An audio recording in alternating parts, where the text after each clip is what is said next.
An HOA hit me with a $250,000 fine for violations on my own land. Too bad they didn't realize every single house in their neighborhood still sits on property I own. Years ago, I bought 80 acres of land outside town. It was quiet farmland, nothing fancy, but it was mine. Developers eventually came knocking, wanting to carve up most of the acreage into a shiny suburban subdivision. I sold them parcels, but kept the mineral rights, the road easements, and, most importantly, the master deed over the land itself. They built homes, formed an HOA, and forgot I was still the landlord in the background. For years, I lived peacefully on the remaining acres with my barn and cabin. Then came Karen, the new HOA president. She decided my property was unsightly compared to their cookie-cutter homes. One day I opened my mailbox to a notice, fines totaling $250,000 for supposed violations. They claimed my barn was too rustic, my gravel drive unapproved, even my old windmill broke their community aesthetic.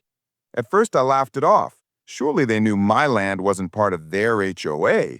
But then, two men with clipboards showed up demanding payment. They threatened liens and foreclosure if I didn't comply. So I called their bluff. I requested a formal meeting. The HOA board sat in their clubhouse like a royal court. Karen slid the paperwork across the table. Either pay $250,000 or we'll seize your property. I smiled, pulled out a folder, and laid down the original deeds. Actually, you might want to take a closer look. This entire subdivision, the roads, the clubhouse, and yes, even your backyards, still sits on my land. You bought homes, but you leased the ground beneath them from me. The room went dead silent. Karen stammered, "That's impossible." I pointed to the county clerk's signatures. Not only is it possible, it's legally binding, which means your HOA has zero authority over me. But I have authority over all of you. One board member turned pale. Another muttered that they needed to consult a lawyer.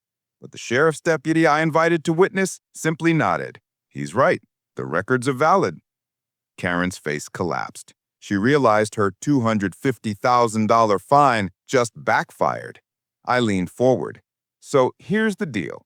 You stop harassing me, and I won't start billing you rent on every square foot you think you own.